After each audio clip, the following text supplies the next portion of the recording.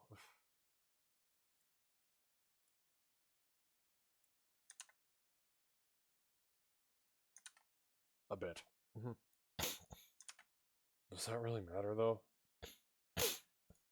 That really is something that a boyfriend would do, isn't it? I mean, in any case, it just feels right. After all, waking her up in her own house. Outside Sayori's room, I knock on her door. Sayori, wake up, dummy. There's no response. I really didn't want to have to enter her room like this. Viewer discretion is advised. Isn't that kind of a breach of privacy? I just hope she didn't pull a Yuri and start cutting herself, but she really leaves me no choice. I gently open the door. Say. Ah! I'm sorry.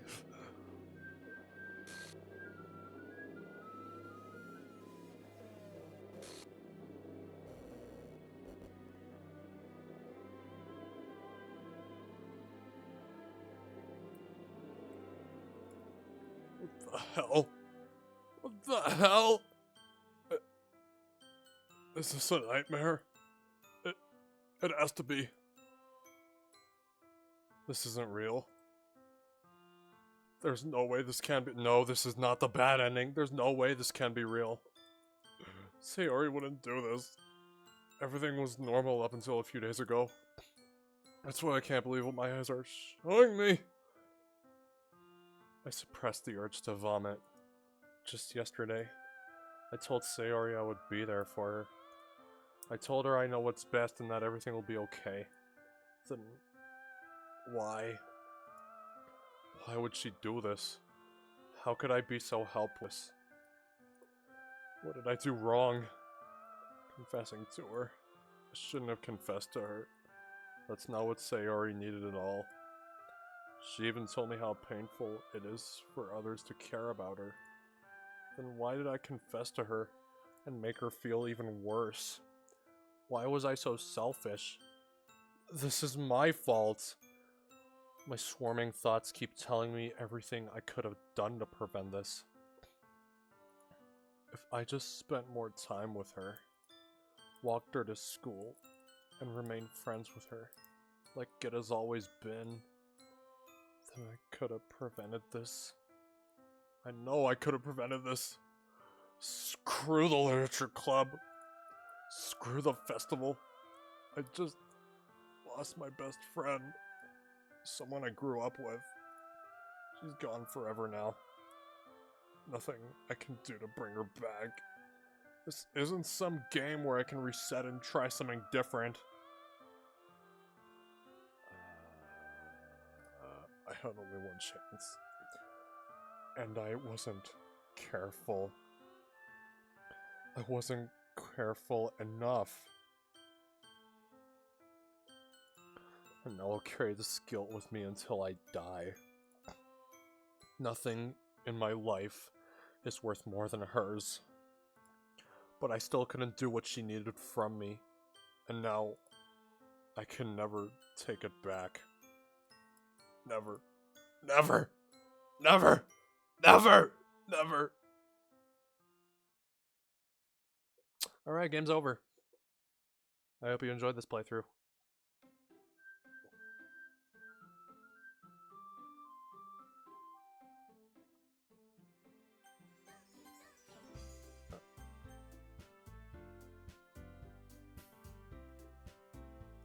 My slots are still there.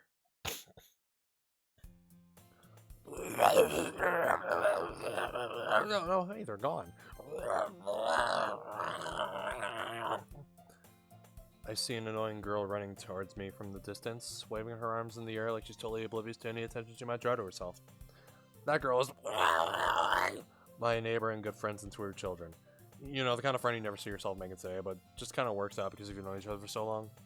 We used to walk to school together on days like this, but starting around high school she would oversleep more and more frequently and I get tired of waking up.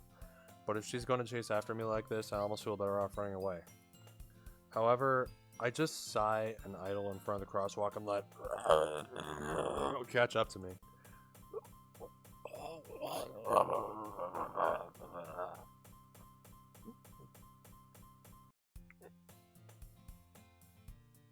It's an ordinary school day, like any other. Mornings are usually the worst, being surrounded by couples and friend groups walking to school together. Meanwhile, I've always walked to school alone. I always tell myself it's about time I made some girls or something like that, but I have no motivation to join any clubs. I'm perfectly content just getting by on the average while spending my free time on games and anime. There's always the anime club, but it's not like there will be any girls in it anyway. School day is as ordinary as ever, and it's over before I know it. After I pack up my things, I stare blankly at the wall, looking for an ounce of motivation. Clubs. There really aren't any that interest me. Besides, most of them will probably be way too demanding for me to want to deal with. I guess I have no choice but to start with the anime club. Angel? Monica? Oh my goodness, I totally didn't expect to see you here. It's been a while, right?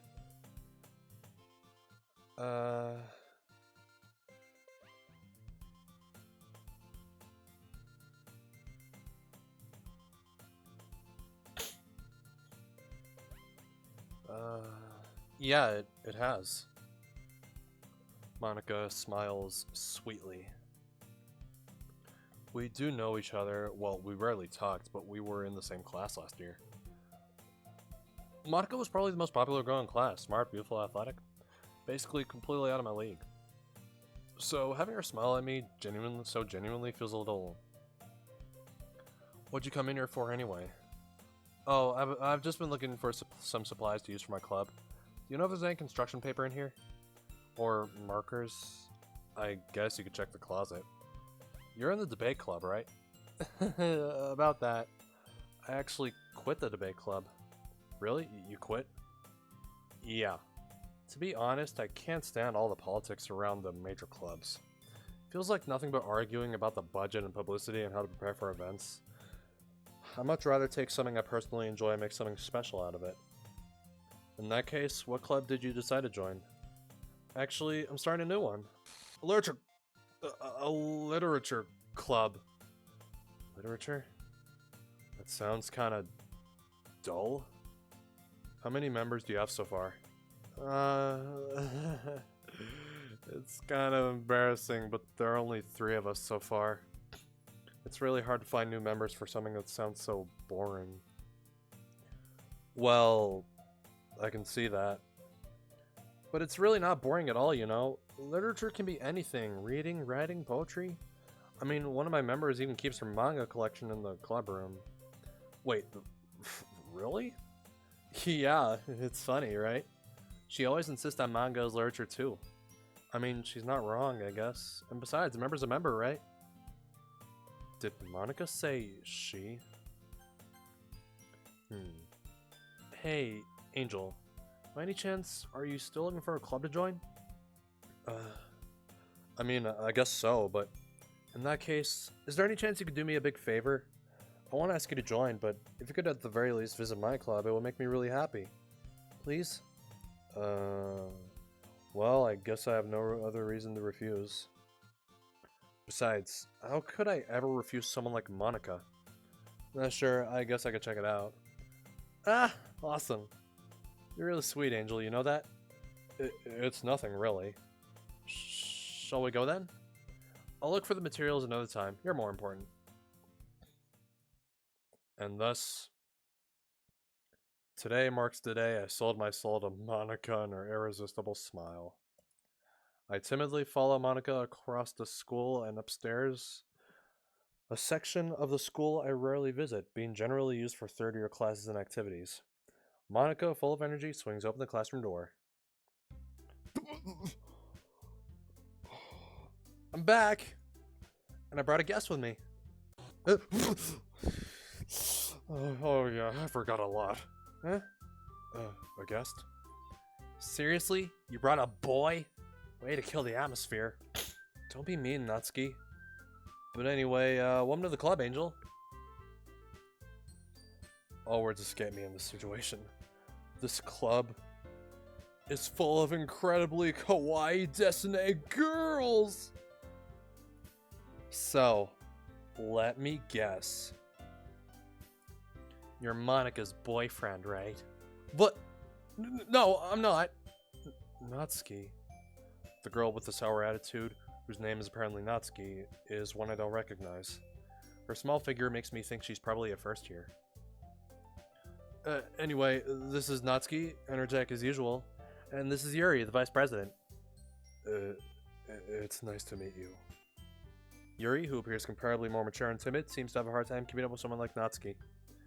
Yeah, it's nice to meet both of you. So, I ran into Angel in a classroom and he decided to come check out the club. Isn't that great? Wait, Monica! Didn't I tell you to let me know in advance before you brought anyone new? I was gonna... well, you know. Sorry if I didn't forget that, but I just happened to run into him. In that case, I should at least make some tea, right? Yeah, that would be great. Why don't you come sit down, Angel? The girls have a few desks arranged to form a table. And... oh, God. Yuri walks to the corner of the room and opens the closet. Meanwhile, Monica and Natsuki sit across from each other. Still feeling awkward, I take a seat next to Monica. So, I know you didn't really plan on coming here, but we'll make sure you feel right at home, okay? As president of the literature club, it's my duty to make the club fun and exciting for everyone. I'm surprised there aren't more people in the club yet. It must be hard to start a new club. You could put it that way. Not many people are very interested in putting out all the effort to start something brand new. Especially when it's something that doesn't grab your attention like literature. You have to work hard to convince people that you're both fun and worthwhile. But it makes school events like the festival that much more important. I'm confident that we can all really grow this club before we graduate. Right, Natsuki? Well, I guess. Natsuki reluctantly agrees. Such different girls, all interested in the same goal. Monica must have worked really hard just to find these two. Yuri returns to the table carrying a tea set. She carefully places the teacup in front of each of us before setting down the teapot in the middle. Do you keep a whole tea set in this classroom? Don't worry, the teachers gave us permission. After all, doesn't a hot cup of tea help you enjoy a good book? Oh, I guess. Don't let yourself get intimidated. Yuri's just trying to impress you. That's not... Insulted, Yuri looks away. I meant that, you know... I believe you. Well, tea and reading might not be a pastime for me, but I at least enjoy tea. I'm glad. Yuri faintly smiles to herself in relief. So, Angel, what kind of things do you like to read? Well, considering how little I've read these past few years, I don't really have a good way of answering that. Manga. I mutter quietly to myself, half joking. Natsuki's head suddenly perks up. It looks like she wants to say something, but she keeps quiet. Not much of a reader, I guess. Well, that can change. What am I saying? I spoke without thinking after seeing Yuri's sad smile. Anyway, what about you, Yuri? Well, let's see. Yuri traces the rim of her teacup with her finger. My favorites are usually novels that build deep and complex fantasy worlds.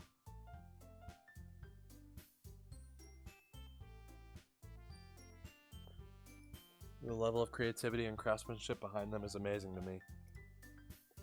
And telling a good story in such a foreign world is equally impressive. Yuri goes on, clearly passionate about her reading. She seems so reserved and timid since the moment I walked in, but it's obvious by the way her eyes light up that she finds her comfort in the world of books, not people.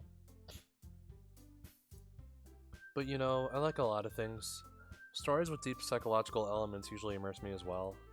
Isn't it amazing how a writer can so deliberately take advantage of your own lack of imagination to completely throw you for a loop?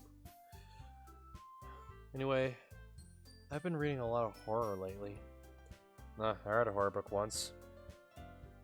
I read about a book once. It was quite good. I desperately grasp something I can relate to at the minimum level. At this rate, Yuri might as well be having a conversation with a rock. I'd expect that from you, Yuri. It suits your personality. Oh, is that so? Really, if a story makes me think or takes me to another world, then I really can't put it down. Surreal horror is often very successful at changing the way you look at the world, if only for a brief moment. I hate horror. Oh, why's that? Well, Natsuki's eyes dart over to me for a split second. Never mind. Oh, that's right. You usually like to write about cute things, don't you, Natsuki? What? What gives you that idea? You left a piece of scrap paper behind last club meeting. It looked like you were working on a poem called Don't Say It Out Loud! Give that back! Fine. Natsuki, you write your own poems? Well, I guess sometimes. Why do you care? I think that's impressive. Why don't you share them sometime? No! Natsuki averts her eyes. You wouldn't like them. Not a very confident writer yet. I understand how Natsuki feels. Sharing that level of writing takes more than just confidence. The truest form of writing is writing to oneself. You must be willing to open up to your readers, exposing your vulnerabilities and showing even the deepest reaches of your heart. Do you have writing experience too, Yuri? Maybe if you share some of your work, you could set an example and help Natsuki feel comfortable enough to share hers. I guess it's the same for Yuri. We all sit in silence for a moment. Oh hey, I just got an idea. How about this? Natsuki and Yuri look quizzically at Monika. Let's all go home and write a poem of our own. Then next time we meet, we'll all share them with each other. That way, everyone is even.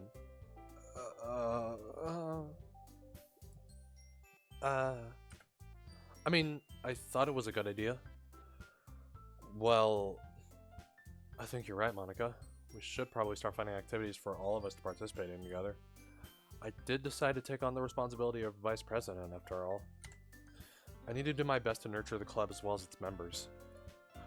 Besides, now that we have a new member, it seems like a good step for us to take. Do you agree as well, Angel? Well, hold on, there's still one problem. And what's that? Now that we've reached the most important topic, I bluntly come forth with what's been on my mind the entire time. I never said I would join this club. Neko femboy? Where? Here. Right in front of you. I never said I would join this club. Monika may have convinced me to stop by, but I never made any decision. I still have other clubs to look at, and, I lose my train of thought. You're blind.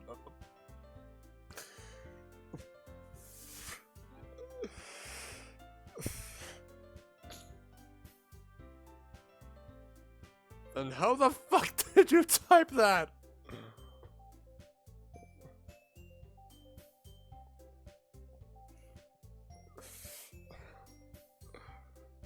All three girls stare back at me with dejected eyes.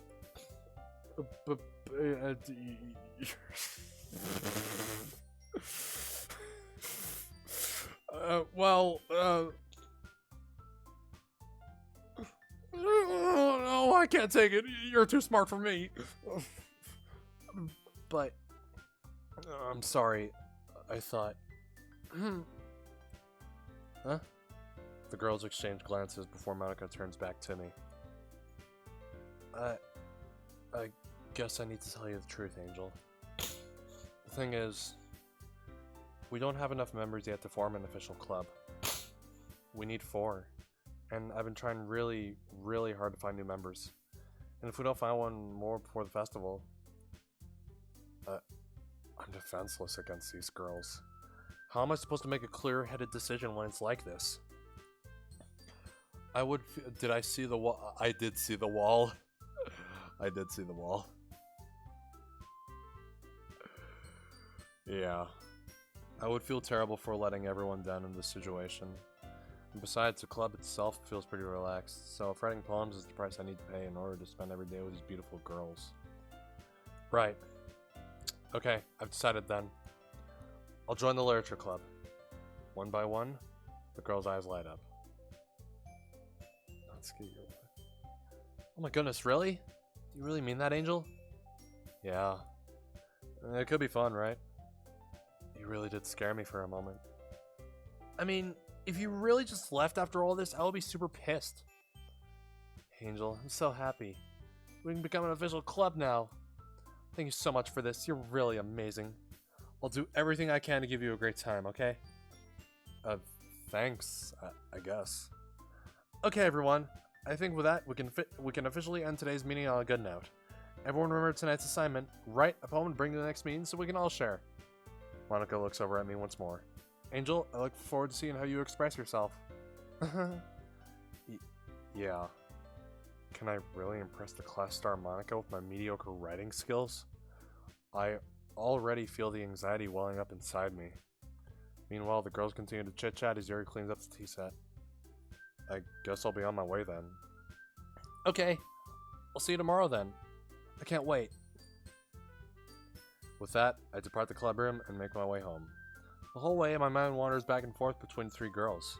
Natsuki, Yuri, and of course, Monica. Will I really be happy spending every day after school in a literature club? Perhaps I'll have the chance to grow closer to one of these girls. Alright, I'll just need to make the most of my circumstances, and I'm sure good fortune will find me. And I guess that starts with writing a poem tonight.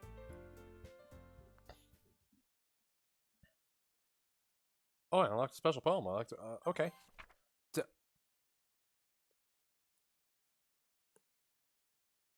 Nothing is real. Question mark. Okay.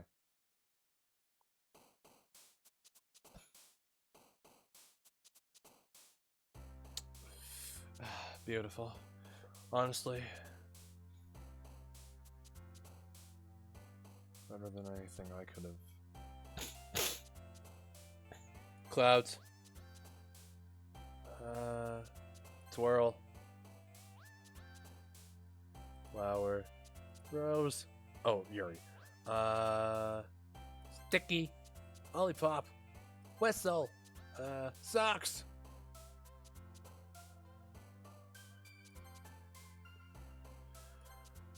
Oh.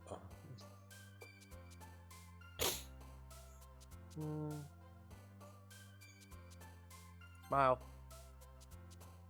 Here.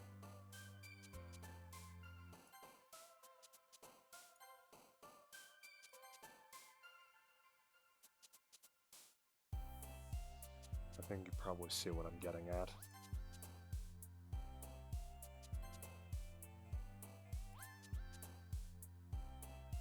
Boop.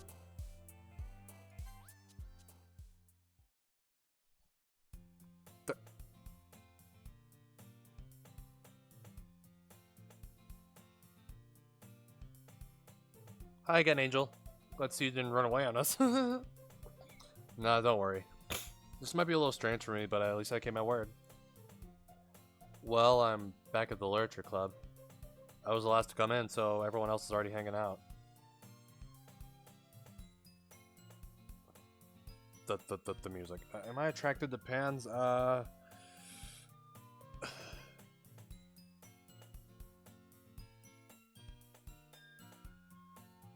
this.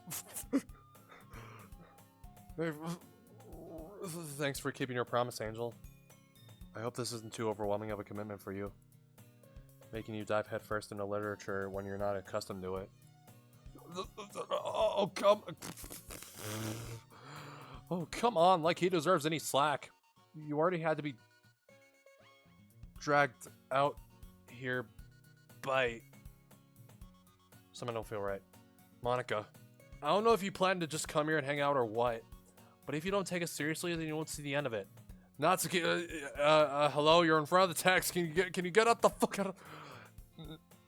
And the music changed again. Natsuki, you certainly have a big mouth for someone who keeps their manga collection in the club room.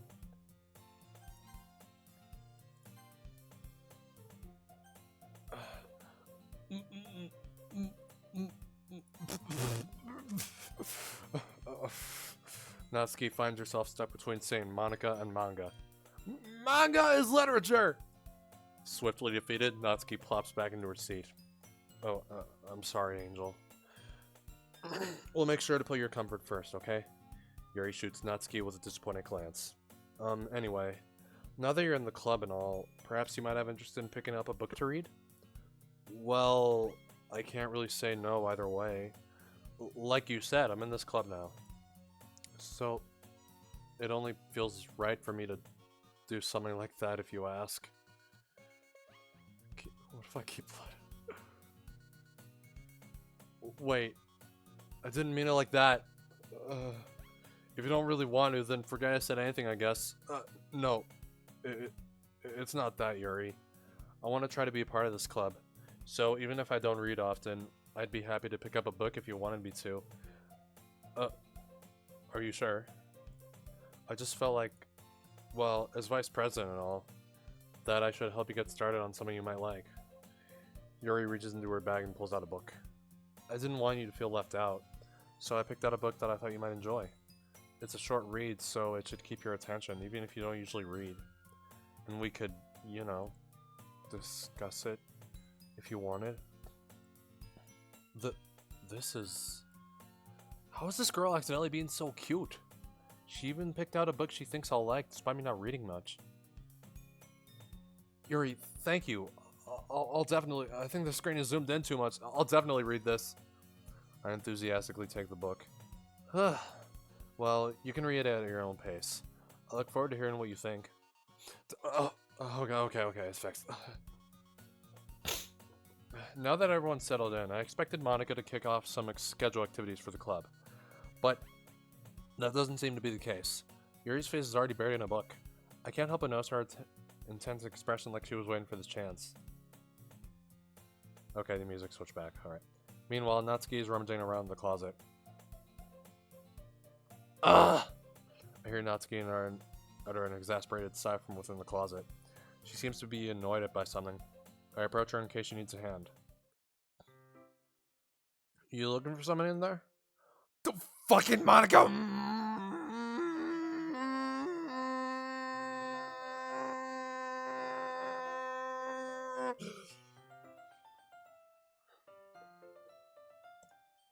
She never puts my stuff back in the right spot. What's the point in keeping your collection organized if someone else is just gonna mess it up? Natsuki slides a bunch of stacked books and boxes across the shelf. Manga. You read manga, right? Sometimes. Manga is one of those things where you can't admit you're really into it until you figure out where the other person stands. How did you know anyway? I heard you bring it up at some point. Besides, it's kind of written on your face. What's that supposed to mean? I see. There's a lone volume of manga amidst a stack of various books on the side of one of the shelves. Curious, I pull it out of the stack. There it is! Natsuki snatches it out of my hand. She then turns to a box of manga and slips the volume right into the middle of the rest. Much better. Seeing a box set with one book missing is probably the most irritating sight in the world. I know that feel. I get a closer look at the box set she's admiring. Parfait Girls? It's a series I've never heard of in my life. That probably means it's either way out of my demographic or it's simply terrible. If you're gonna judge, You can go do it through the glass on that door. She points to the classroom door. Hey, I wasn't just doing anything. I didn't even say anything. It was the tone of your voice. But I'll tell you one thing, Angel. Consider this a lesson straight from the... Consider this straight from the... Don't judge a book! I'm not even gonna try to read all that. In fact, Natsuki pulls out the first volume of Parfait Girls from the box. I'm gonna show you exactly why. She shoves the book right into my hands. I stare at the cover. It features 4 girls in colorful attire, striking animated feminine poses. It's exceedingly moe. Well, don't just stand there. Natsuki grabs my arm and pulls me out of the closet. She then takes a seat against the wall beneath the windowsills. She pats on the ground next to her, signaling me to sit there. Wouldn't chairs be more comfortable? I take my seat. Chairs wouldn't work. We can't read at the same time like that. Huh? What's that? I guess it's easier to be close together like this. Man, the scene where it was zooming in, I think it made me sick. Wait, is it zooming in again? Oh my. Okay, I don't think it's zooming in. Don't just say that. You'll make me feel weird about it. Natsuki crosses her arms and scooches an inch away from me.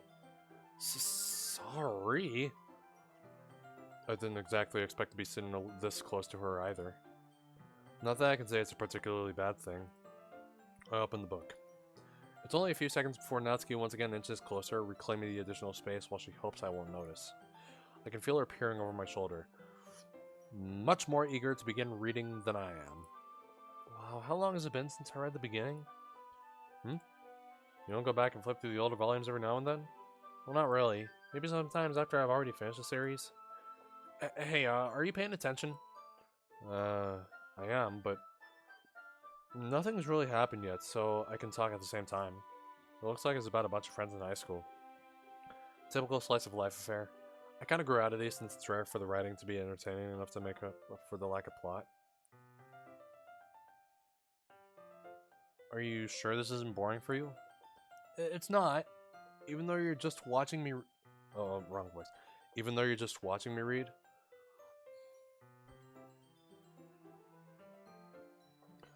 I think I can notice it's 1280 by 720 when I look at this image. Even though you're just watching me read?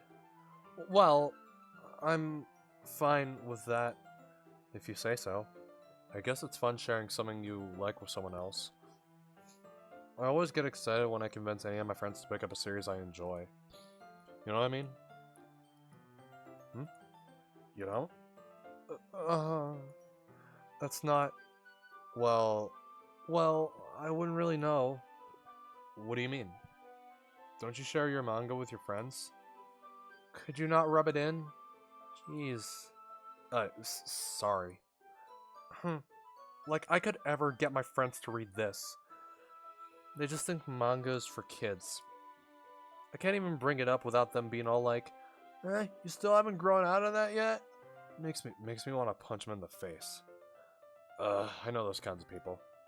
Honestly, it takes a lot of effort to find friends who don't judge, much less friends who are also into it. I'm already kind of a loser, so I guess I gravitated toward the other losers over time. But it's probably harder for someone like you. Huh. Yeah, that's pretty accurate. Wait, which part? I mean, I feel like I can't even keep it in my own room. My dad would beat the shit out of me if he found this.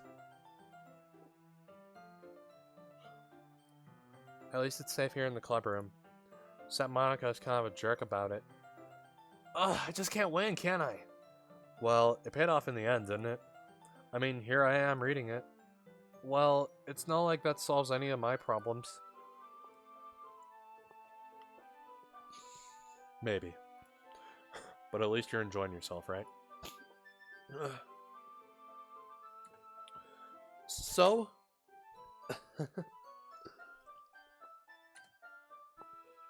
Jeez, that's enough. Are you gonna keep reading or what? Yeah, yeah. I flip the page.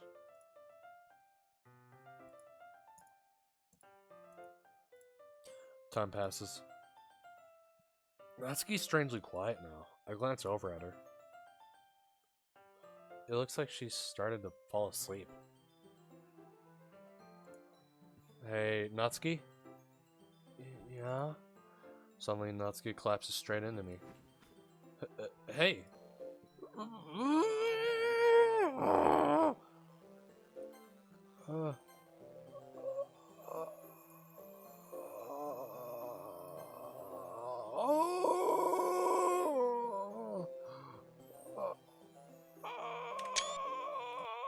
Oh, jeez. Natsuki, are you okay? Yep, she's fine. Here. Monica reaches into her bag and pulls out some kind of protein bar. She throws it in Natsuki's direction. Natsuki's eyes suddenly light up again. She snatches the bar from the floor and immediately tears off the wrapper. I told you not to give... She doesn't even finish her sentence before stuffing it into her mouth. Don't worry, Angel. She's fine. Just happens every now and then. That's why I always keep a snack in my bag for her. Anyway, why don't we all share poems now? Which should I show my poem to do first? I wrote for Natsuki, so Natsuki. I told Natsuki I was interested in her poems yesterday. It's probably only fair if I share mine with her first. Okay, well, let's start with the things I don't like. First of all, Natsuki reads my poem. Never mind. I don't feel like giving you my opinion. Yeah, then what's the point of sharing it in the first place? I wrote this when I could have been doing other things. In fact, remember how I said I wanted to read your poems? That's what I had in mind when writing this. I want to help you feel comfortable enough to share yours, like Monica said. Well, I would be more comfortable sharing my poem if yours was really bad. You were supposed to show me some dumb poem and make me go, ha! Well, it's not that great, but let me show you what real literature looks like. And you went and ruined it. I hope you're happy. So, in other words, you're saying that you liked it. Natsuki's retort gets caught in her throat. You're so... You don't understand anything, do you? I already told you that you don't have to go announcing it to the world like you're all self-important.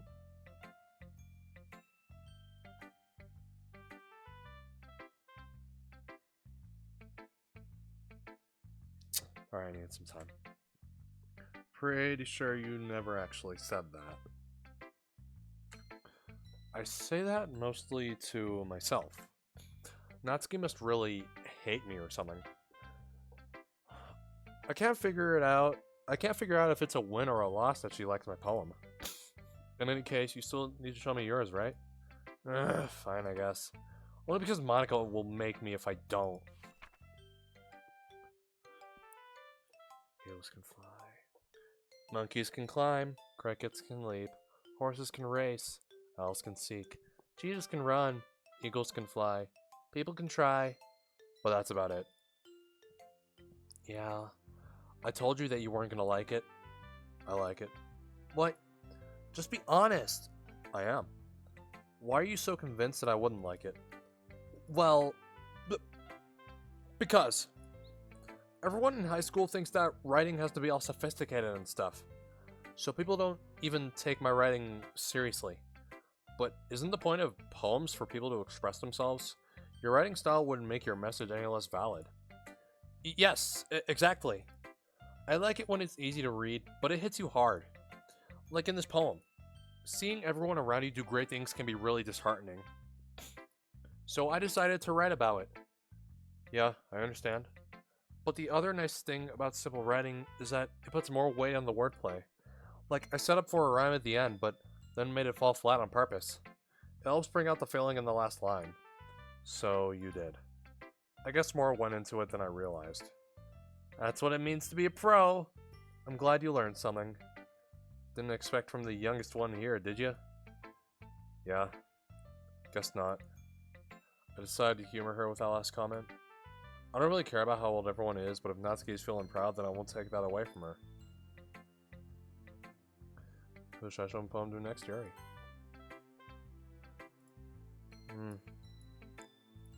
Yuri stares at the poem. A minute passes, more than enough time for her to finish reading. Oh, sorry. I forgot to start speaking. It's fine. Don't force yourself. I'm not... I just need to put my thoughts into words. Hold on. Okay. This is your first time writing a poem, right? Yeah. Why do you ask? Well, I'm just making sure. I guess that it might be after reading through it. So it's that bad. No! Did I just raise my voice? I'm so sorry.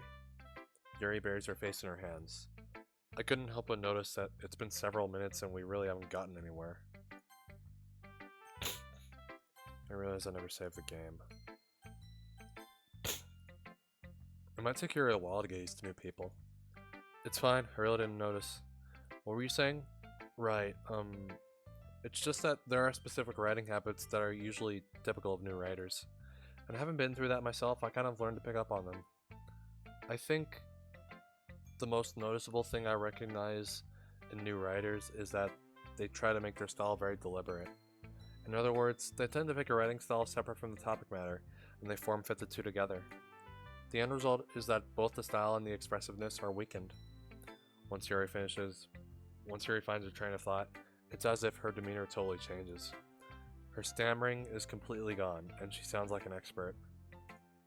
Of course, that's not something you can be blamed for. There are so many different skills and techniques that go into writing even a simple poem. Not just finding them and building them, but getting them to work together is probably the most challenging part. It might take you some time, but it all comes with practice and learning by example and trying new things. I also hope that everyone else in the club gives you valuable feedback. Natsuki can be a little bit biased though.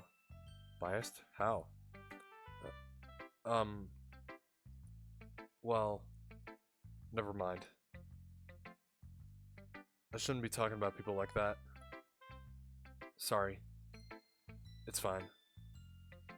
I'm not sure if Yuri's apologizing to herself, to me, or to Natsuki. Do you mind if I read your poem now?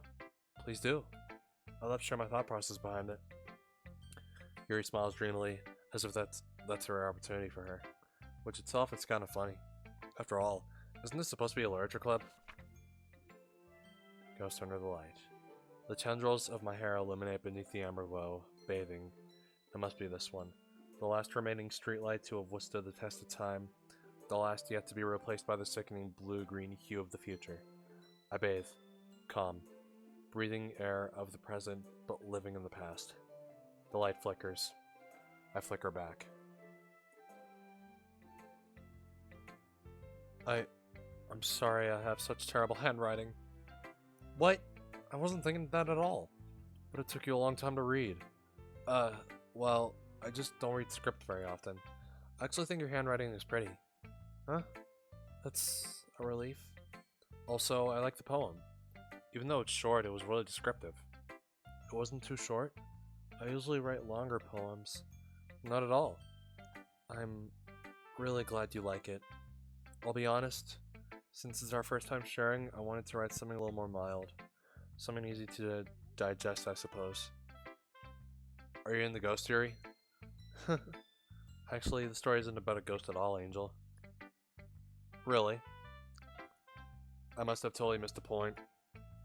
Well, I suppose you did only glance over it after all.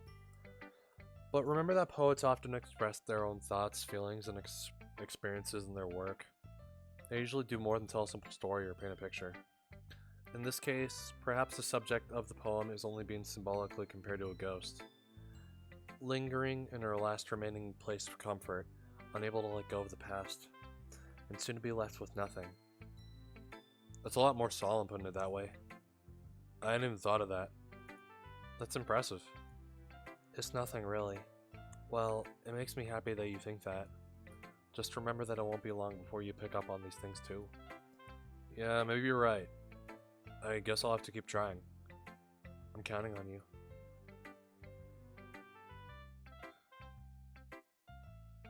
Monica. Are you going to bed? Okay, thanks for being here. Good night. Love you. Hi, Angel. Having a good time so far? Yeah. Good. Glad to hear it. By the way, since you're new and everything, if you ever have any suggestions for the club, like new activities or things we can do better, I'm always listening. Don't be afraid to bring things up, okay? Alright, I'll keep that in mind.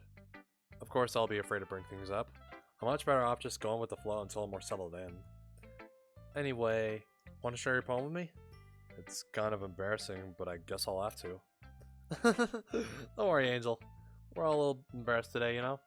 But it's that sort of barrier that we'll all learn to get past soon. Yeah, that's true. And I got my poem. I like it, Angel. Really? It's a lot clearer than I expected. Oh, jeez. No. It kinda makes me think of something Natsuki would write. And she's a good writer, too. So take that as a compliment. If you say so. Yep. If you're interested in Natsuki, then always keep a snack on you. She'll cling to you like a puppy. Natsuki's dad doesn't give her lunch money or leave her any food in the house, so she's in a fussy mood pretty often. But sometimes she just loses all of her strength and shuts down. Like earlier. This is just a guess, but I think she's so small because her malnutrition is interfering with her adolescent growth. But hey, some guys are into petite girls too, you know? Sorry, just trying to look at the bright side.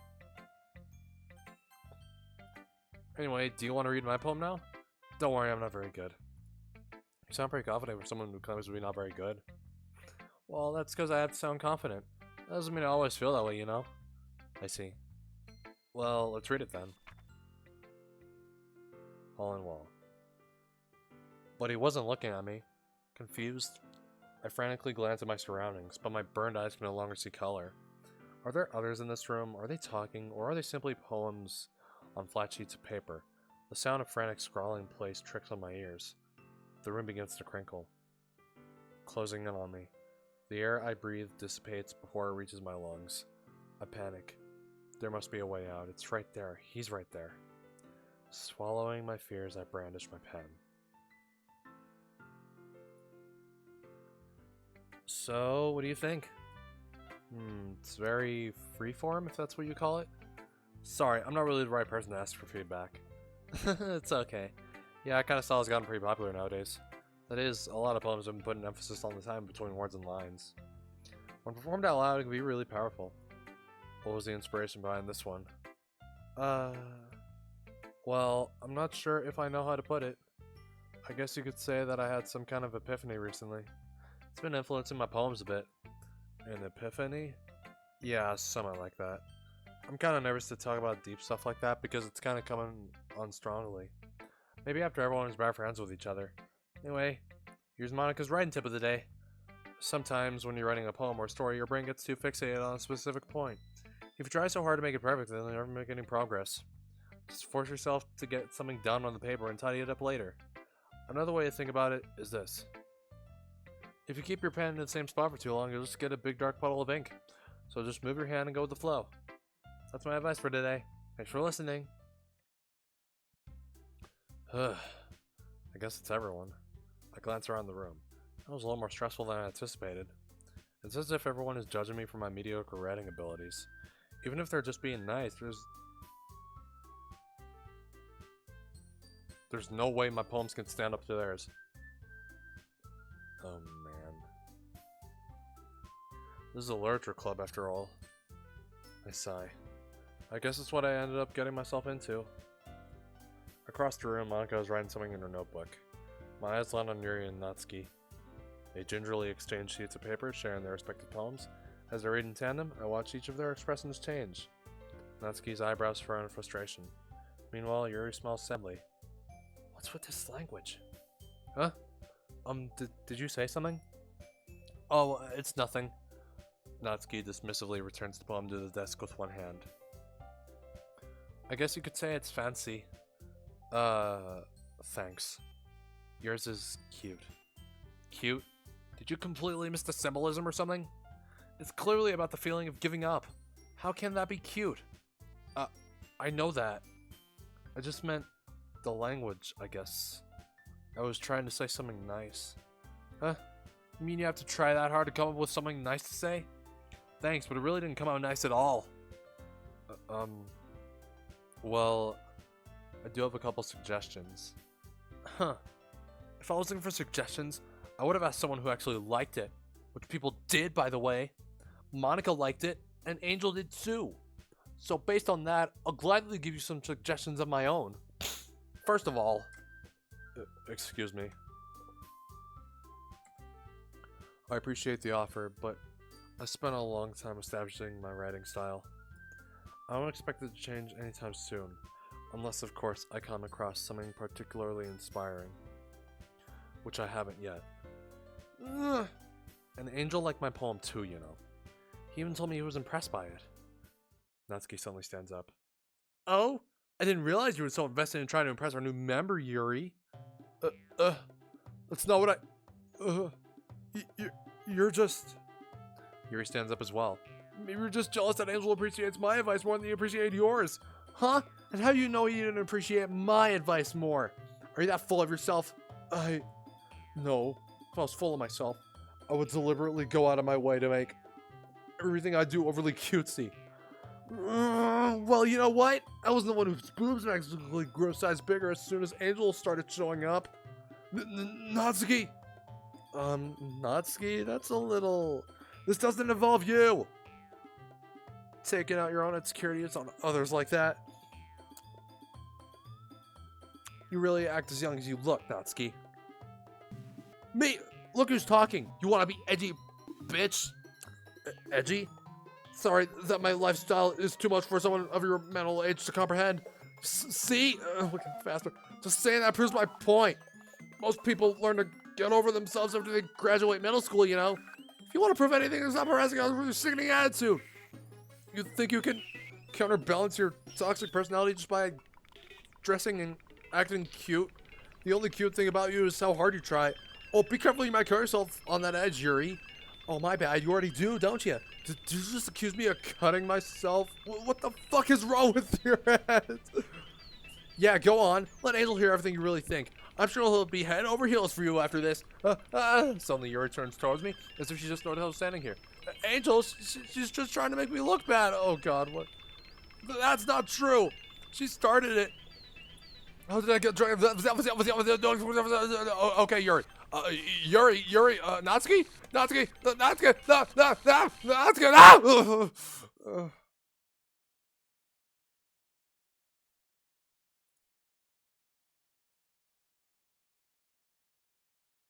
Can you stop being in front of the text box and get back behind it?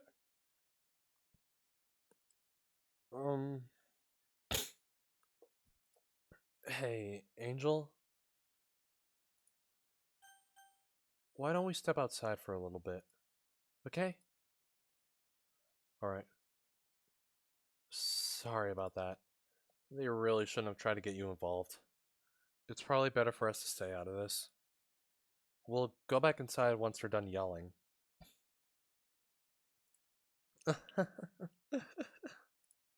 Some president I am, right? I can't even confront my own club members properly. I just wish I was able to be a little more assertive sometimes.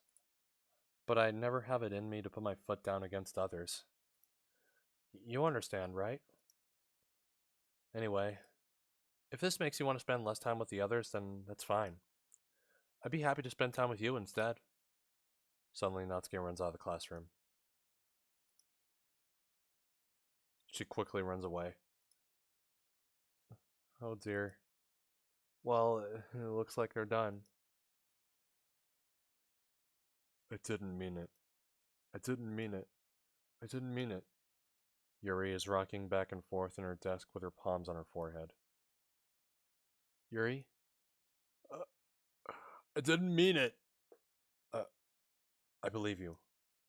I have no idea what Yuri might have said to Natsuki. Or did. Angel. Please don't hate me. But please. I'm not like this. There's something wrong with me today. It's fine, Yuri. We know you didn't mean it. Besides, I'm sure Natsuki will forget all about it by tomorrow. Completely. Anyway, the meeting is over, so you can go home now if you want. Yuri looks at me like she wants to say something.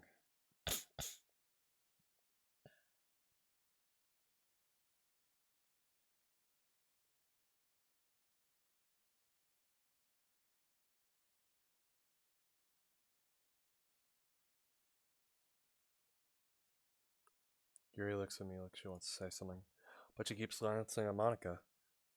You can go first, Monica. I like to stay a little bit longer. I'm the president, so I should be the last one out. I'll wait for you to be done. Well, I'm vice president, so please, let me take that responsibility today. It kind of sounds like you don't want me around for something, Yuri. It's not that. It's not that. I didn't get much of a chance to discuss my book with Angel. It would just be embarrassing with you listening.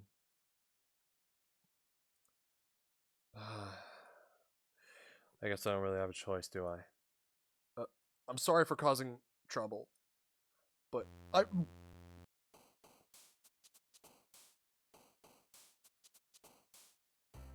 Alright.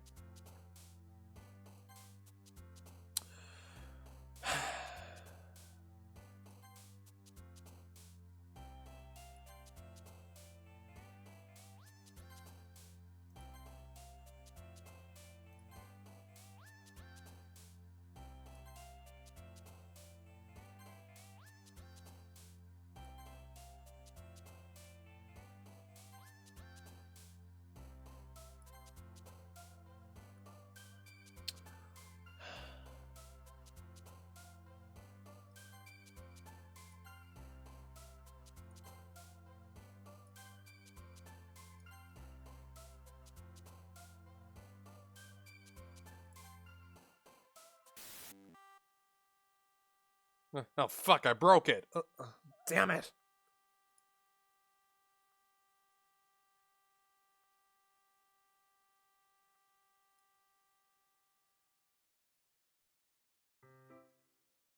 Another day passes, and it's time for the club meeting already. I have gotten a little more comfortable here over the past couple days. Entering the club room, the usual scene greets me. Welcome back, Angel. Hi, Yuri. I'm not sure if it's me or if it's Yuri's expression, but the weight of yesterday's quarrel still hangs in the air a little. Yuri glances over her shoulder, looking around the room. Natsuki is reading manga at a desk. Unsurprisingly, Monica isn't here yet. Suddenly, Yuri takes my arm and pulls me to the corner of the room. About yesterday, I really need to apologize. Nothing like that has ever happened before. And something just came over me, I guess. I wasn't acting mentally sound. Please, don't think we're usually like this. Not just me, but Natsuki as well. Yuri, I'm happy that you were considerate and apologized. You don't have to worry too much. Even though I've only been here a couple days, I could tell something was off yesterday. Maybe we were just a little extra sensitive because it was our first time sharing poems.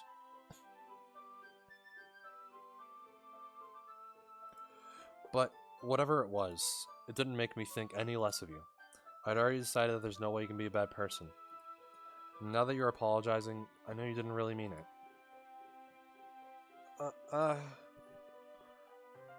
Angel...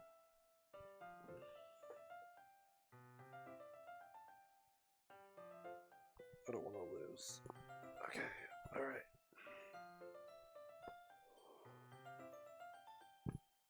Angel?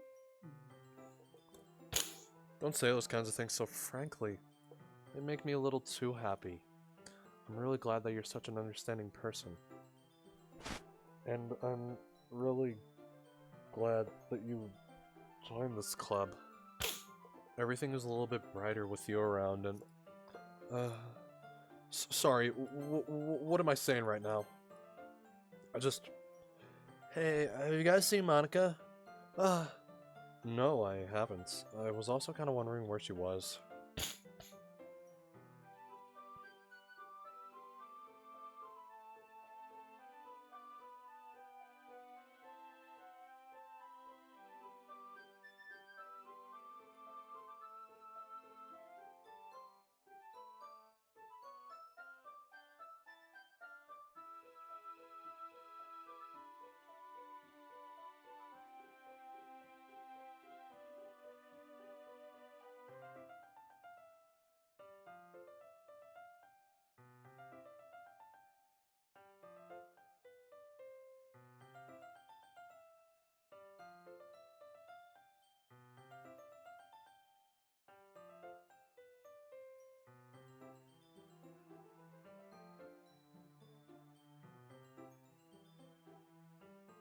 Alright, sorry. I was also kind of wondering where she was. Man, Yuri, I'm guessing you haven't either? Yuri is clearly taken aback by how calmly Natsuki is addressing her. No, I haven't. Oh jeez, this isn't like her at all. I know it's stupid, but I can't help but worry a little bit. What? Why are you looking at me like that? Natsuki, about yesterday. I just wanted to apologize. I promise I didn't mean any of the things I said. And I'll do my best to stay under control from now on. So, Yuri, what the hell are you talking about? Did you do something yesterday? Huh? Jeez. Whatever's on your mind, I'm sure it was nothing. I don't even remember anything bad happening. You're the kind of person who worries too much about the little things, aren't you? But I'll accept your apology anyway if it helps you feel better about it. Besides, it's kind of nice to hear since I was always afraid you secretly hated me or something like that. No, not at all. I don't hate you. Well, you're kind of weird, but I don't hate you either. Natsuki turns to me. You're still on trial, though. Hey! Suddenly the door swings open. Sorry, I'm super sorry. Ah, there you are. I didn't mean to be late. I hope you guys weren't worried or anything. Nah. Well, Natsuki was. I was not! What took you so long anyway? Well, my last period today was study hall. To be honest, I kind of just lost track of time. That makes no sense, though. You would have heard the bell ring at least. I must not have heard it since I was practicing piano. Piano? I wasn't aware you played music as well, Monica. Don't give me more credit than I deserve. I guess I've been practicing for a while, but I'm still not really good yet. Still. That must require a lot of dedication. So, I'm still impressed. Oh, well, thanks, Yuri. You should play something for us sometime. That's... Monica looks at me. Well, I am working on writing a song, but it's not quite done yet. Maybe once I get a little bit better, I will. That sounds cool. I look forward to it. Is that so? In that case, I won't let you down, Angel. Monica smiles sweetly. I didn't mean any pressure or anything like that. Don't worry. I was hoping that I could share it with you anyway. I guess that's why I've been practicing so much recently. I see. I'm not sure if Monica was referring to the whole club or just me. In that case, best of luck. Thanks. So, I didn't miss anything, did I? Not really. I choose not to bring up anything the other three of us talked about. Besides, Natsuki has already run off into the closet. Angel, since your compliments put me in a good mood, I was wondering if you would like to spend some time together today. I mean, in the club. I suppose so. I don't think I could say no to you after you gave that book to me. Well, I guess I need to make sure Natsuki isn't waiting for me. After we finished reading yesterday, she's fine. She's reading over there, see? Don't think about her so much. She's used to being ignored. Come on, we're going over there.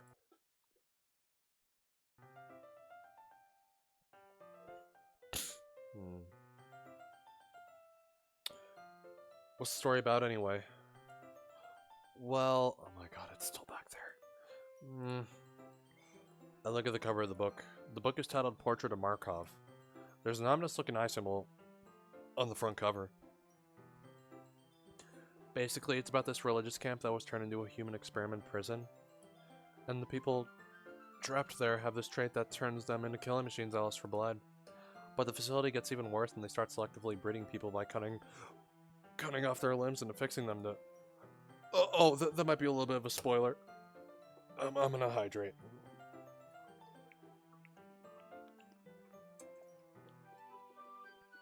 Be a little bit of a spoiler.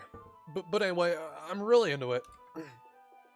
The book, I mean. Not the thing about the limbs. That's kinda dark, isn't it? Yuri made it sound like it was going to be a nice story, so that dark turn came from nowhere. Are you not a fan of that sort of thing, Angel? No, it's not that. I mean, I can definitely enjoy these kinds of stories, so don't worry. I hope so. Yeah, I totally forgot that Yuri's into those things. She's so shy and reclusive on the outside, but her mind seems to be completely different. It's just that this kind of story is the kind that challenges you to look at life from a strange new perspective. When horrible things happen not just because someone wants to be evil, But because the world is full of horrible people, and we're all worthless anyway. That suddenly. I'm rambling, aren't I? You are. Not again. I'm sorry. Well, hey, don't apologize. I haven't lost interest or anything. Well, I guess it's alright then. But I feel like I should let you know that I have this problem. When I let things like books and reading fill my thoughts. My whole body goes. I kind of forget to pay attention to other people. So I'm sorry if I end up saying something strange. Nope, don't worry. Don't worry about that. And please stop me if I start talking too much. I really don't think you need to worry. It just means you're passionate about reading. The least I can do is listen. It's a literature club after all. That's true. In fact, I might as well get started reading it, right? Yes. I mean, you don't have to, but what are you saying? Let me just get the book. I quickly retrieve the book that I put into my bag. Alright, it's fine if I sit here, right? I slip into the seat next to Yuri's. Yeah. Are you sure? You seem a little apprehensive. I'm sorry. It's not that I don't want you to. It's just something I'm not very used to. That is, reading in company with someone. I see. Well, just tell me if I end up distracting you or anything. Alright. I open the book and start the prologue. I soon understand what Yuri means about reading in company. It's as if I can feel her presence over my shoulder as I read. It's not a particularly bad thing. Maybe a little distracting, but the feeling is somewhat comforting. Yuri's in the corner of my eye. I realize that she's not actually looking at her own book. I glance over. It looks like she's reading from my book instead. Sorry. I was just...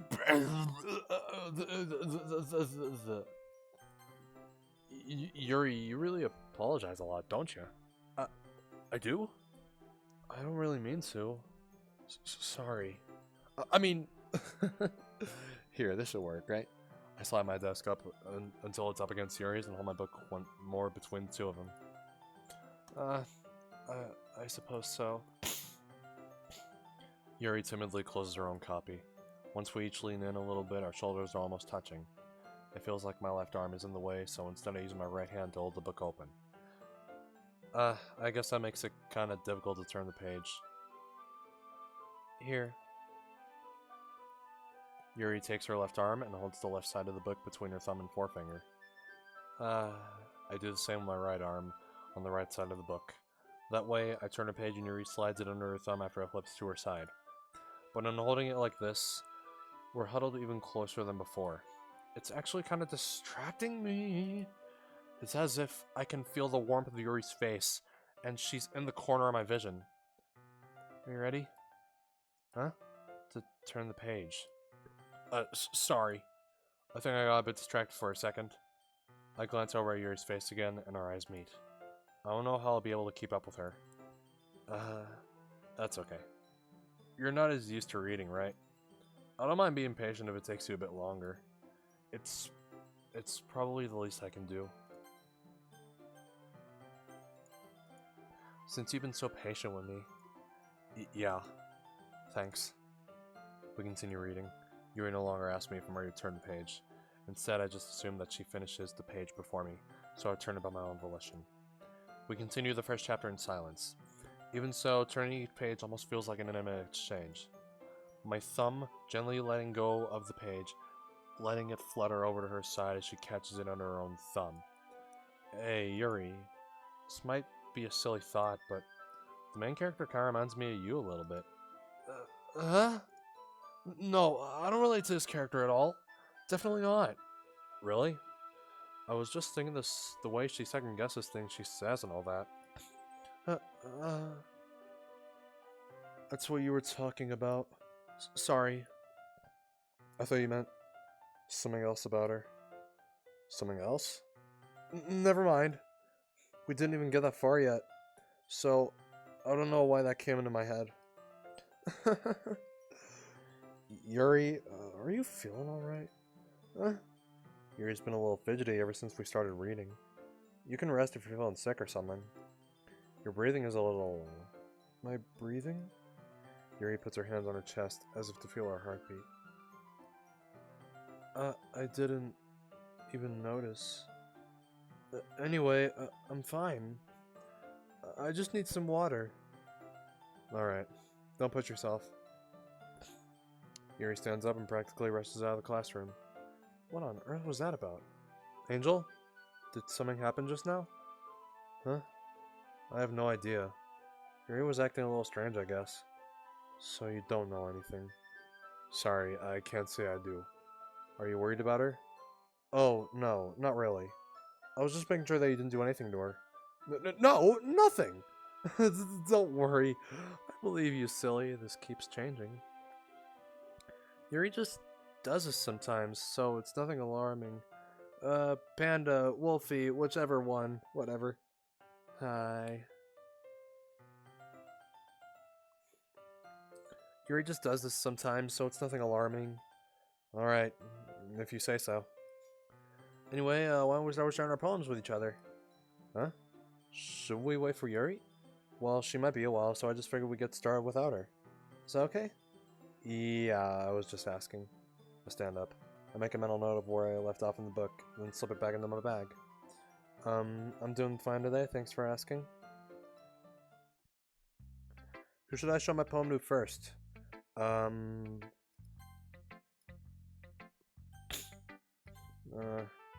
Fernotsky.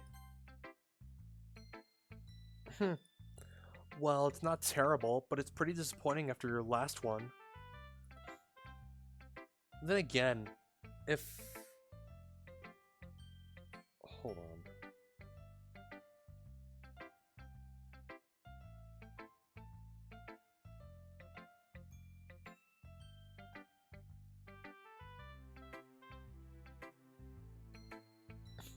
Then again, if this was as good as your last one, I'll be completely pissed. Which part is this on? There's only 3 of them. Well, I guess I wanted to try something a little different this time. Fair enough, you're still new to this, so I wouldn't expect you to find your style right away. I mean, everyone in the club writes really differently from each other. Maybe you'll find a little influence from all of us. For instance, I noticed that you were spending some time with Yuri today. Not that I care who you spend your time with. After all, I was taught never to expect anything from anybody, so it's not like I was waiting for you or anything. Still, you should at least look over my poem. You'll probably be able to learn something from it. Alright.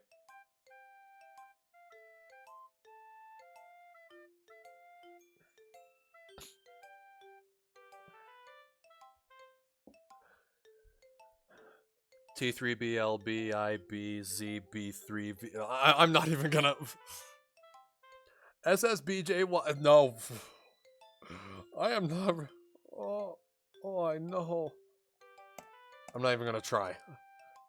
Angel, why didn't you come read with me today? I was waiting for you. I was waiting for a long time. It was the only thing I had to look forward to today. I really gotta stop speaking like that. Why did you ruin it? Do you like Yuri more? I think you're better off not associating with her. Are you listening to me? Yuri is a sick freak. That should be obvious by now. So just play with me instead, okay? You don't hate me, Angel, do you? Do you hate me? Do you want to make me go home crying? The club is the only place I feel safe. Don't ruin that for me. Don't ruin it. Please, just stop talking to Yuri. Play with me instead. It's all I have. Play with me. Play with me! Okay, I guess the game's over.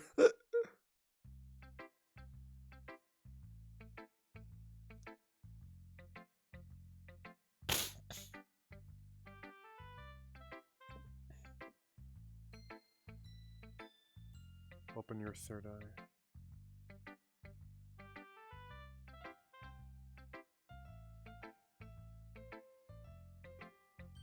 What should I show him a poem do next? Hi again, Angel. How's the writing going? Alright, I guess. I'll take that. As long as it's not going bad. I'm happy that you're applying yourself. Maybe soon you'll come up with a masterpiece. I wouldn't count on that. You never know. Want to share what you wrote for today? Sure, here you go. I get my poem to Monica. Alright. Good job, Angel. I was going in my head while reading it. It's really metaphorical. I'm not sure why, but I didn't expect you to go for something so deep. I guess I underestimated you. It's easiest for me to keep everyone's expectations low. That way it always counts when I put in some effort. That's not very fair. Well, I guess it worked anyway. You know that Yuri likes this kind of writing, right? Yuri? Writing that's full of imagery and symbolism. Sometimes I feel like Yuri's mind is just totally detached from reality. I don't mean that like it's a bad thing though. But sometimes I get the impression that she's just totally given up on people. She spends so much time in her own head, it's probably a much more interesting place for her. But that's why she gets so happy when you treat her with a lot of kindness. I don't think she's used to being indulged like that. She must be really starved for social interaction, so don't blame her for coming in on a little strongly. Like earlier. I think if she gets too stimulated, she ends up withdrawing and looking for alone time. Suddenly the door opens. Yuri! I'm back. Did I miss anything? Not really. Well, we all started sharing our poems with each other. Huh? Already? I'm sorry for being late. No need to apologize. You're still plenty of time, so I'm more glad that you took all the time you needed. Alright. Thanks, Monica. I suppose I should go get my poem now. But anyway, you want to read my poem now? I like the way this one turned out, so I hope you do too. Save me. The colors, they won't. Bright, beautiful colors. Flashing, expanding, piercing. Red, green, blue, and endless cacophony of meaningless noise. The noise, it won't stop! Violent, grating,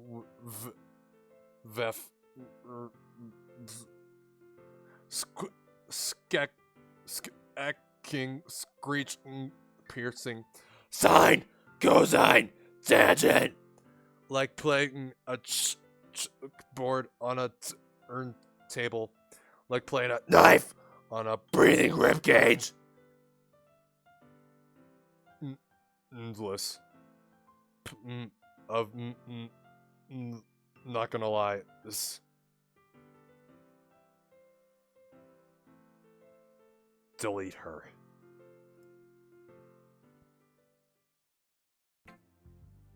Sorry, I know it's kind of abstract. I'm just trying to, well, never mind. There's no point in explaining. Anyway, here's Monica's writing tip of the day. Sometimes you'll find yourself facing a difficult decision. When that happens, don't forget to save your game. You never know when, wait, who am I talking to? Can you hear me? Tell me you can hear me. Anything. Please help me. Okay. That's my advice for today. Thanks for listening.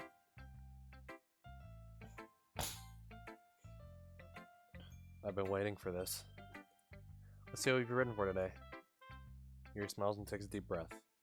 I like just holding it. I mean, the poem turned out good. It's, well, there are some things that you could work on. But that doesn't really matter. It feels like anything written by you is a treasure. It came out a little awkward. Let's move on. Here's the poem I wrote. You don't have to like it or anything.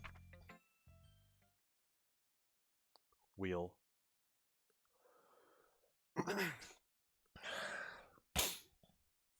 A rotating wheel, turning an axle, grinding, bolt head, linear gearbox, falling sky, 7 holy stakes, a docked ship, a portal to another world, a thin rope tied to a thick rope, a torn harness, parabolic gearbox, or parabolic, I don't know. I don't know how you pronounce that. Expanding universe, time controlled by slipping cogwheels, existence of God, swimming with open water in all directions, drowning, a player written in blood. A prayer written in blood, sorry.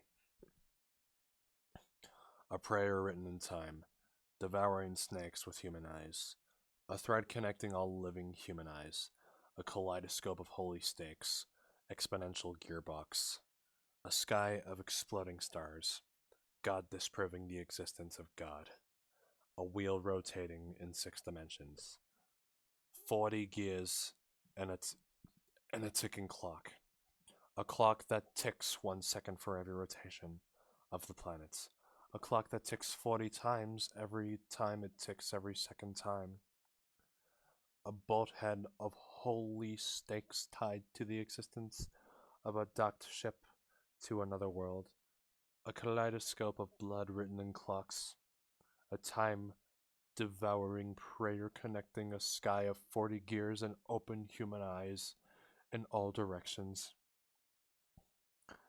Breathing gearbox, breathing bald head, breathing ship, breathing portal, breathing snakes, breathing God, breathing blood, breathing holy stakes, breathing human eyes, breathing time, breathing prayer, breathing sky, breathing wheel.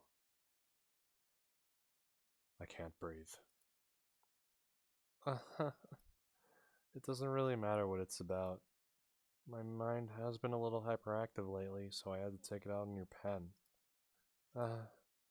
That is, a pen fell out of your backpack yesterday, so I took it home for safekeeping, and I just really like the way that it writes. So I wrote this poem with it, and now you're touching it. I'm okay. What did I just... Can we pretend this conversation never happened? You can keep the poem, though. Oh, okay.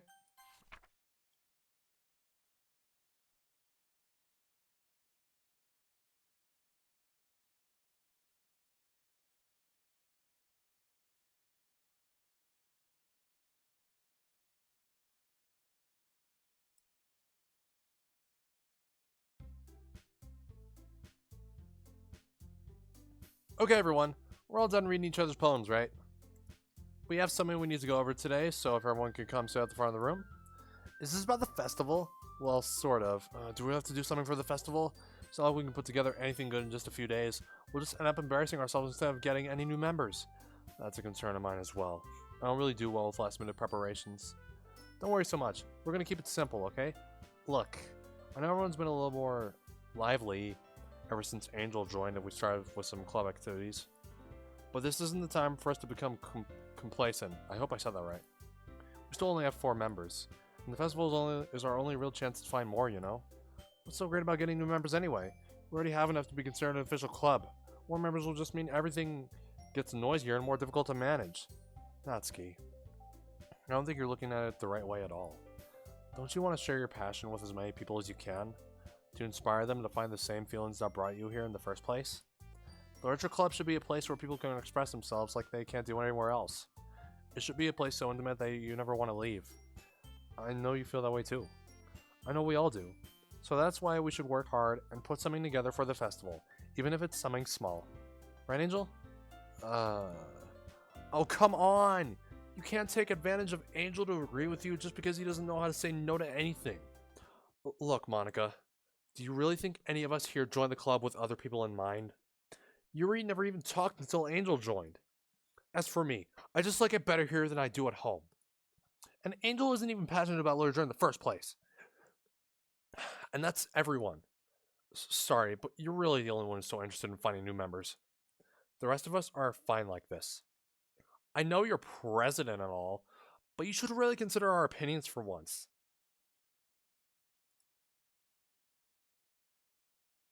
Monica is clearly taken aback by Natsuki's words. That's not true at all. I'm sure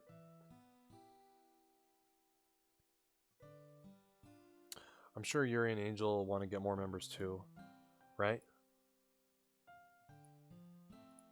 I don't know about Yuri, but I'm kind of indifferent. If I showed as much enthusiasm as Monica wanted, then I would probably be lying. Still, if it's up to me to rescue the situation... no. Natsuki's right, isn't she? This club... It's nothing more than a place for a few people to hang out. Why did I think that everyone here saw it the same way as I did? But that doesn't mean that we're against getting new members or anything. Angel, why'd you even join this club? What were you hoping to get out of it? Well, that's not really something I can be honest about, is it? In fact, if I remember, you weren't even given a choice not to join. Monica sits down and stares at her desk. What's the point of all this anyway? What if starting this club was a mistake? Now you've done it, Natsuki. What, me? I just spoke my mind.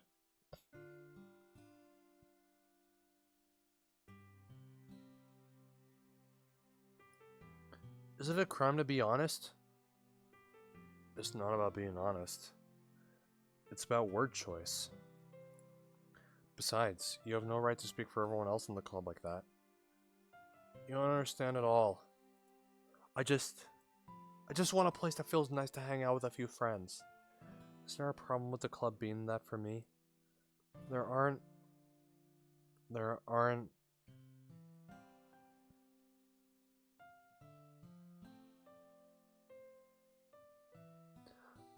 many other places like that for me. And now, Monica wants to take it away from me. She's not taking anything away. No, Angel. It's not the same. It won't be the same with the direction she wants to take it. If I wanted that, then I could have just joined any other stupid club. But this one... I mean...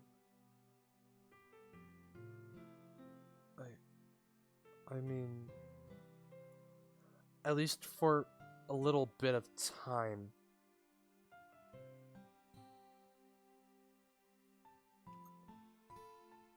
Things were nice. Natsuki starts packing up her things. I'm going home. I feel like I don't belong here right now. Natsuki. Natsuki ignores Yuri and walks right out of the classroom. This is bad. I don't know what to do. Well, do you have an opinion on the festival? I don't know. I'm kind of indifferent, I guess. Who cares about that obnoxious brat? I mean, I like how nice and quiet the club is right now, and I'm just happy with you here. But still, I'm the vice president. It's not right for me to ignore my responsibilities like that. Nobody would cry if she killed herself.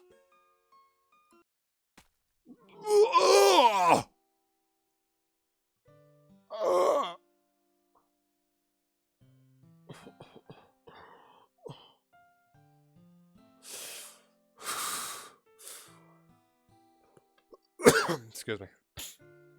I should do my best to consider everyone's perspective and make the decision that's right for the club. But what about you, Angel? What do you want to get out of this club? Yuri repeats the same question as Monica. I decide giving an indirect answer is better than nothing. I think the most important thing is for everyone to get along, and for the club to provide something that you can't get anywhere else. I don't think it's about how many members, but rather the quality of each member. That's what will end up making the larger club a special place. I see. I really agree with you.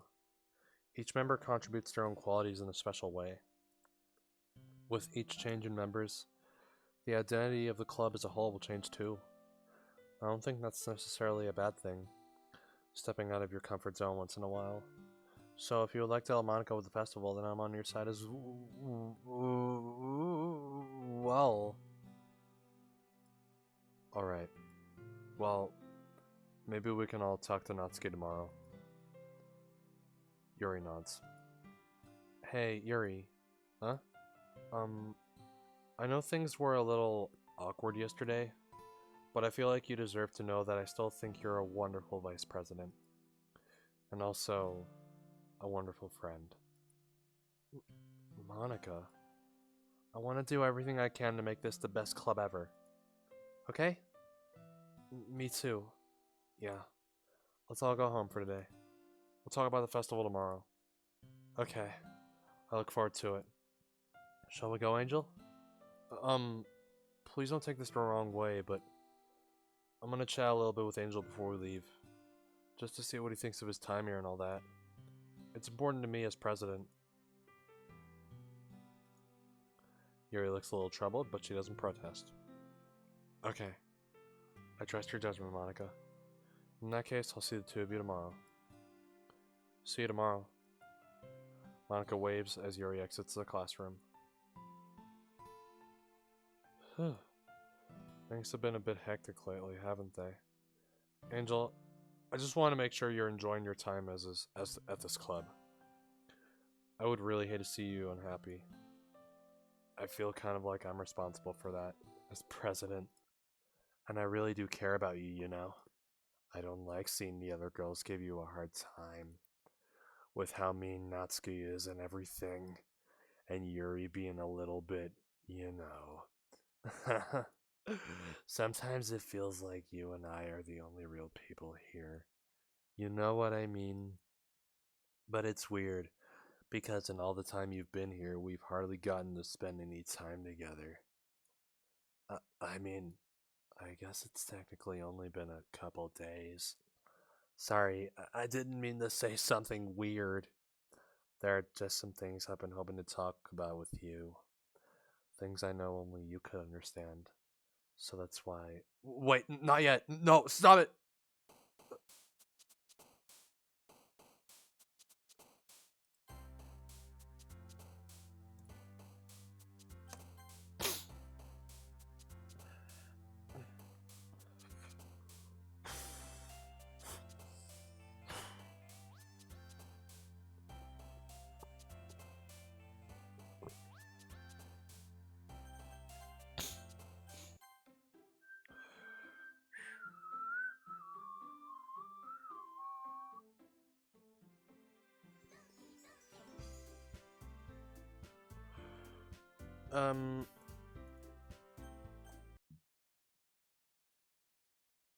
I think...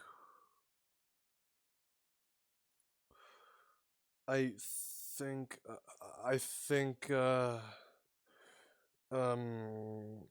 We'll continue this tomorrow. It is getting kind of late for me. And we really need a new chair.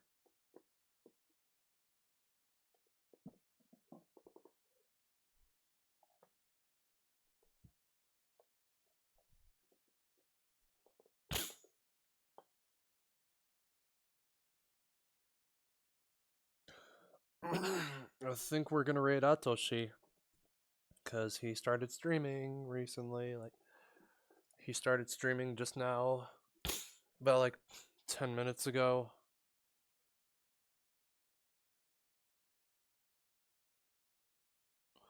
I don't know why the hell it's saying my bitrate is unstable, even though it's been perfectly fine for the entire stream.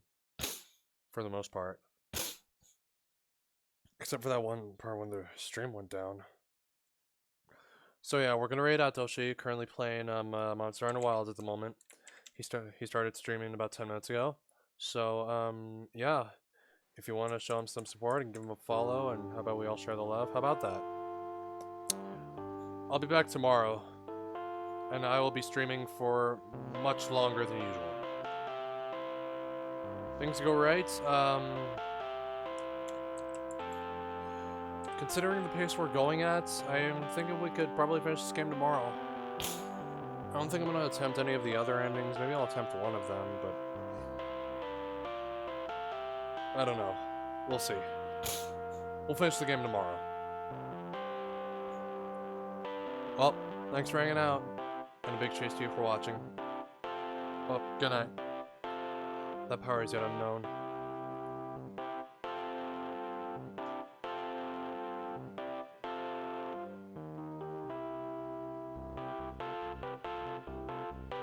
No, it's just a dating sim. Don't know what y'all are saying. Anyways. Wah.